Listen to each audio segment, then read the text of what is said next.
Hello दोस्तों, मैं हूं सैयद और आज मैं अपने पिछले टॉपिक को कंटिन्यू करने वाला हूं जिसका नाम था डायरेक्ट एंड इनवर्स प्रोपोर्शन। और जैसा कि आप लोगों को याद होगा, हम लोगों ने स्टार्ट किया था और हम लोगों ने देखा था कि डायरेक्ट प्रोपोर्शन किसे कहते हैं। तो आज हम लोग इनवर्स प्रोपोर्शन पढ़ने जा रहे हैं। चलिए स्टार्ट करते हैं। सबसे पहले इनवर्स प्रोपोर्शन। इनवर्स प्रोपोर्शन, सबसे पहला क्वेश्चन तो किसी के माइंड में ये रेज होगा कि इनवर्स प्रोपोर्शन क्या होता है। तो जैसा कि आप लोगों को पता था डायरेक्टली प्रोपोर्शनल में कि अगर हम लोग x को इंक्रीज करते हैं तो y इंक्रीज होता है, अगर हम लोग x को डिक्रीज करते हैं तो y डिक्रीज होता है। इनवर्सली प्रोपोर्शनल में उल्टा होता है। जैसे अगर हम लोग x को इंक्रीज कर रहे हैं तो y डिक्रीज होगा, और रिस्पेक्टिवली अगर हम लोग x को डिक्रीज करते हैं तो y हमारा इंक्रीज होगा। मतलब अब आप समझ सकते हैं अपोजिट है। अगर हम लोग x को इंक्रीज कर रहे हैं तो y डिक्रीज हो रहा है, अगर हम लोग x को डिक्रीज कर रहे हैं तो y हमारा इंक्रीज हो रहा है। और इसको हम लोग शो कैसे करते हैं, x is inversely proportional to y। मतलब x प्रोपोर्शनल और डिवाइड होगा तो हमारा कहलाएगा x is inversely proportional to y। अब इसको मैं एक न्यूमेरिकल के थ्रू समझाने की कोशिश करता हूँ। जैसे अब आप समझिए, एक जगह है A और दूसरा जगह है B। आप बाइक से जा रहे हैं, आप बाइक से 50 किलोमीटर पर आवर्स से जा रहे हैं। 50 किलोमीटर पर आवर्स से जाने में आपको 30 मिनट्स लगते हैं। ठीक है, 30 मिनट्स लगते हैं। अब मैं अगर बोलूँ आपको 50 किलोमीटर नहीं 100 किलोमीटर पर आवर से जाना है। ठीक है, ऐसे ट्रैफिक रूल फॉलो करना है, 100 किलोमीटर पर आवर से नहीं, हमेशा 30 किलोमीटर पर आवर से ट्रैवल किया करें। ठीक है, चलिए वैसे वो बात अलग है, मैं भी ट्रैवल करता हूँ ज़्यादा स्पीड में, सॉरी। तो 50 किलोमीटर पर आवर्स की स्पीड में अगर आप ट्रैवल करते हैं तो आपको लगता है 30 मिनट। अगर आप ट्रैवल करेंगे 100 किलोमीटर पर आवर्स से तो आपको कितना टाइम लगेगा। ऑब्वियसली आप सोच सकते हैं अगर हमारा स्पीड ज़्यादा होगा तो टाइम तो कम लगेगा। ठीक है, तो मैं बोल देता हूँ आपने 15 मिनट्स में ट्रैवल कर लिया। ठीक है, 15 मिनट्स में ट्रैवल कर लिया। तो आप ये देखिए, आपने स्पीड को इंक्रीज़ किया, ठीक है, और आपका टाइम डिक्रीज़ हो गया। ठीक है, अपोजिट हुआ।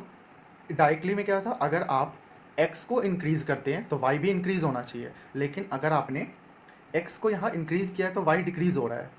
और आपने ये चीज़ देखा था डायरेक्टली प्रोपोर्शनल में, अगर आप x को ट्वाइस करते हैं इंक्रीज़ तो y भी ट्वाइस इंक्रीज़ होता है। लेकिन क्या था, अब अगर इसमें आप ट्वाइस इंक्रीज़ करते हैं, मतलब ट्वाइस से इंक्रीज़ करते हैं तो ये हाफ हो जाता है।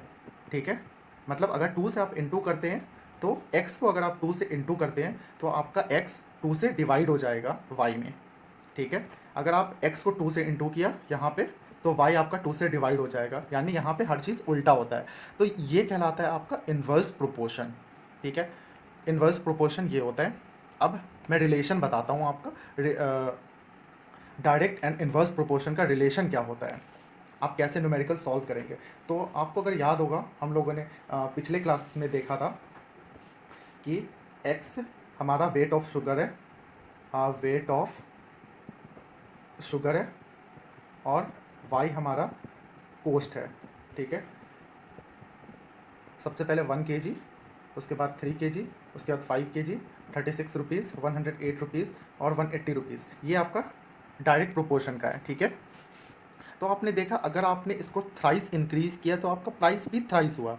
ठीक है, और अब आप क्या देख रहे हैं कि सबसे पहली चीज़ आप देख रहे होंगे, आपको इक्विवेलेंट पता है।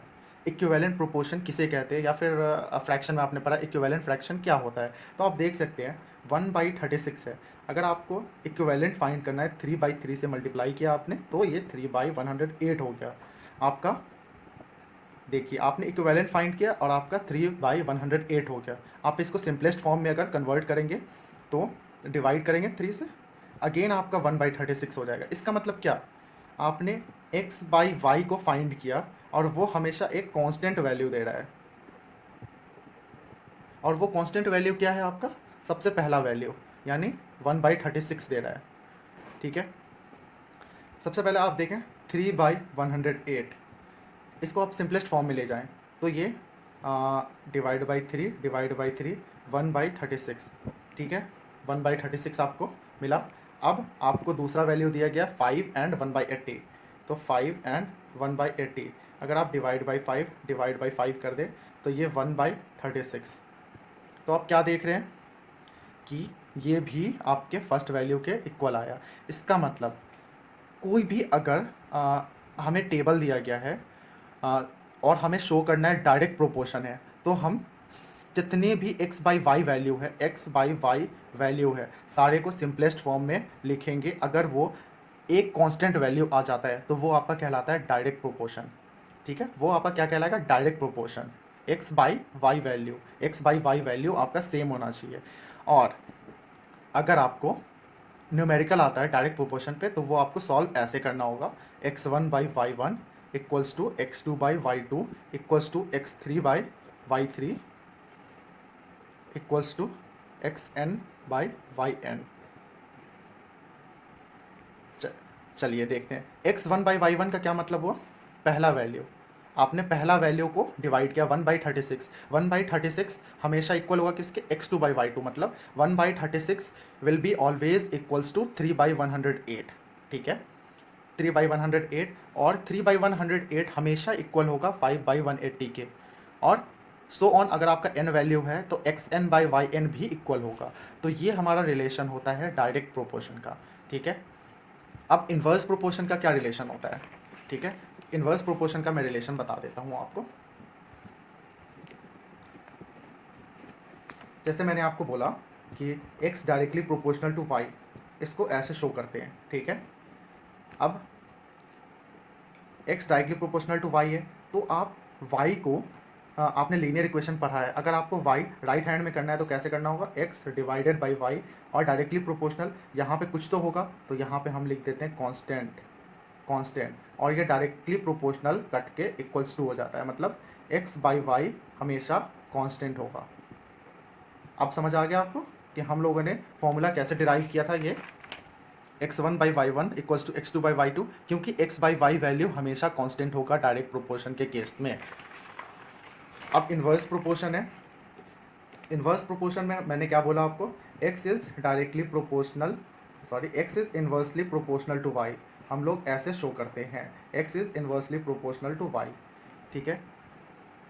अब अगर हमें बोला जाए कि इन्वर्सली प्रोपोर्शनल कैसे है, तो हमें पता है x अगर इंक्रीज करेगा 2 से तो उसको डिक्रीज भी होना पड़ेगा 1/2 से। डिक्रीज होगा वो 1/2 से, मतलब अगर ट्वाइस वो इंक्रीज हो रहा है तो हाफ होगा, अगर वो थ्राइस इंक्रीज हो रहा है तो 1/3 होगा, अगर वो 4 टाइम इंक्रीज हो रहा है तो वो 1/y मतलब 1/4 टाइम डिक्रीज होगा। चलिए अब हम डिराइव करते हैं इन्वर्स प्रोपोर्शन के लिए फॉर्मूला। तो मैंने आपसे बोला था राइट हैंड साइड में लाना है, तो x इंटू वाई, और जब भी हम लोग राइट हैंड साइड में मूव करेंगे ये डायरेक्ट का प्रोपोर्शन का साइन आपका इक्वल्स टू हो जाएगा। और यहाँ कोई भी साइन नहीं है तो हम लिख देंगे कांस्टेंट। वैसे तो यहाँ 1 है, लेकिन हम ये साइन हटाने के लिए, ये प्रोपोर्शन का साइन हटाने के लिए हम लोगों ने जब इक्वल्स टू दिया तो हम लोगों को यहाँ कांस्टेंट लिखना होता है। अब ये क्वेश्चन आप जब ये फॉर्मूला आपको निकला है x इंटू वाई हमेशा कांस्टेंट होगा, इसका मतलब ये होता है x1 इंटू वाई1 हमेशा इक्वल होगा x2 इंटू वाई2 के, एंड सो ऑन। अगर हमें n वैल्यू दी गई है तो xn इंटू वाई एन हमेशा इक्वल होगा। जैसे आपने डायरेक्ट के केस में देखा था x1/y1 इक्वल होगा x2/y2 के, इन्वर्स में ये होता है, ठीक है।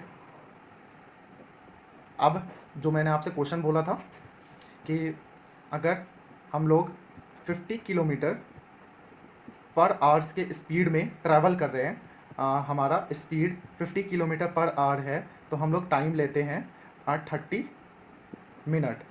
और अगर हमारा स्पीड 100 किलोमीटर पर आवर हो जाएगा तो हमारा यहाँ पे टाइम कितना लगेगा। सबसे पहली चीज़ आपको पता है कि अगर हम लोग स्पीड बढ़ाएंगे तो हमें टाइम कम लगेगा। तो इसे सॉल्व कैसे करेंगे? फॉर्मूला आपने देखा x1 इंटू वाई वन, ये हमारा x है ऊपर वाला, y हमारा नीचे वाला होगा हमेशा। तो x1 इंटू वाई वन यानी x1 ये y1, 50 इंटू 30 इक्वल्स टू ये 100 इंटू नीचे वाला। आपको नीचे पता नहीं है कौन सी वैल्यू, तो आप नीचे p लिख दें, अपने मन से आप कुछ भी लिख सकते हैं, ABCD कुछ भी। तो आपने दे दिया 100 इंटू पी। अब आपको p निकालना है वैल्यू। सबसे पहली चीज़, ये सिंपल लीनियर इक्वेशन है तो ये आई थिंक आपको मुश्किल नहीं होगा। अब पी आप निकालना चाह रहे हैं 50 इंटू 30 बाई 100, तो आपने 0 0 कैंसिल कर दिया। अब पी आपका आया 15 मिनट्स। तो आपने देखा कि ये कैसे सॉल्व होता है, ठीक है, कैसे आपने सॉल्व किया इसको, इन्वर्स प्रोपोर्शन को। और डायरेक्ट प्रोपोर्शन का कैसे होता, अगर ये डायरेक्ट का केस होता तो x1 by y1 equals to हो जाता x2 बाई y2 के, only in case of direct proportion. तो ये होता है डायरेक्ट प्रोपोर्शन का केस, ठीक है। तो हम लोगों ने देखा डायरेक्ट प्रोपोर्शन कैसे निकलता है और इन्वर्स प्रोपोर्शन कैसे निकलता है। तो एक चीज़ और मैं आपको दिखा दूँ, सॉरी, ये देखिए, यहाँ पे आपका पी का वैल्यू 15 मिनट आया, आपने 50 से 100 2 टाइम किया, और ये आपका 30 से 15 हो गया, मतलब हाफ हो गया। देख रहे हैं, आपने 30 को हाफ किया तो 15 हो गया। यानी अगर आपने 2 टाइम्स किया तो x को आपने 2 टाइम किया तो y आपका हाफ हो गया। अगर आपका x 3 होता तो y आपका 1/3 हो जाता। तो ये होता है इन्वर्स प्रोपोर्शन। अगर आप x को इंक्रीज करते हैं तो y आपका डिक्रीज हो रहा है। आप डिवाइड कर रहे हैं किसी चीज़ में, इसका मतलब वो डिक्रीज हो रहा है। तो ये था आपका all about direct and inverse proportion. I hope आपको कॉन्सेप्ट क्लियर हो चुका होगा डायरेक्ट एंड इन्वर्स प्रोपोर्शन का। अब मैं नेक्स्ट क्लास में कुछ क्वेश्चन सॉल्व करूंगा जिससे आपको पूरा कॉन्सेप्ट क्लियर हो जाएगा कि कैसे न्यूमेरिकल अप्रोच करते हैं, ठीक है। चलिए, अब मिलूंगा आपसे अगली वीडियो में। Thank you. तब तक के लिए आप अपना ख्याल रखें और पढ़ते रहें। बाय।